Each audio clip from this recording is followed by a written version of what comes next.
அதிமுக பொதுச் செயலாளர் எடப்பாடி பழனிசாமி 3 நாள் பிரச்சார பயணமாக திருச்சி வந்துள்ள நிலையில் 3வது நாளான இன்று திருச்சி மாவட்ட விவசாயிகளை சந்தித்து அவர்களது கோரிக்கைகளை கேட்டு வருகிறார். அதனை நேரலையில் பார்க்கலாம். அவானி சாகர், நொய்யல், அதே போல அமராவதி, இன்னும் ஓடையில் இருந்து எங்கெல்லாம் நதியில வந்து தண்ணி சேருதோ அந்த நதியெல்லாம் நதி நீரெல்லாம் சுத்தப்படுத்தி விடுது. அதாவது காவிரி ஆறு அது 2 கரையோரமும் இருக்கிற நகரத்திலிருந்து வெளியேறுகிற அசுத்த நீர் அங்கே போய் நதியிலே சேருவது, அது நீர் மாசுபடுது. அதனால அந்த கரை ஓரமாக அந்த நகரத்தில் ஒரு பேபி கனல் அமைச்சு ஒரு செம்பு கட்டி சுத்தப்படுத்தி ஆற்றுல வருது. இதுதான் அந்த திட்டத்தின் நோக்கம். இது வந்து பல விவசாயிகளுக்கு தெரிஞ்சிருக்காது. இந்த அரசாங்கம் தெரிவிக்கிறது. ஏன்னா இது அதிமுக அரசு எடுத்த முயற்சியின் காரணமாக கொண்டு வரப்பட்ட திட்டம் என்ற காரணத்திற்காக அவர்கள் இதை வெளிப்படுத்தினர்.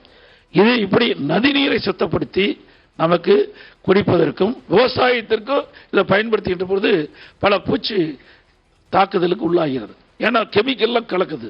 அந்த நீரில் கெமிக்கல் கலப்பதுனால நமக்கு உடல்நிலையும் சரியில்லா போகுது. இந்த தண்ணீரை பெருகிறதுனால நம்முடைய விவசாயிகள் பயிரிட பயிரும் பாதிப்படைகிறது. இதையெல்லாம் கூர்ந்து கவனித்து இப்படிப்பட்ட திட்டத்தை கொண்டு வந்த அரசாங்கம் எங்களுடைய அரசாங்கம். அதேபோல சிவில் ஸ்கோர் எனக்கு கவனத்துக்கு கிடைச்ச உடனே நான் டெல்டாவில் போய் சுற்றுப்பயணத்தை மேற்கொள்ளும் எனக்கு கொடுத்தாங்க. பாரத பிரதமர் வந்தபோது உடனே கொடுத்தேன். அவர்கிட்டயே கொடுத்து பேசினேன், நேரடியாக பேசினேன். அப்போ யாருமே மனு கொடுக்க வேண்டாம், யாரும் கொடுக்க வேண்டாம். நான் அதை பற்றியெல்லாம் நமக்கு வேண்டியது பிரவேசம் வந்தால் இந்த நேரத்தில் கொடுத்தா தானே பண்ண முடியும்னு உடனே கொடுத்தா உடனே வாங்கி அடுத்த நாளே அவர் இது பண்ண சொல்லி அரசாங்கத்தை கேட்டோம்னா அடுத்த நாளே மாநில அரசாங்கம் அந்த சிவில் ஸ்கோர் விவசாயிகள் கேட்க வேண்டியது இல்லைன்னு ஒரு சுற்றறிக்கை வெளியிட்டாங்க.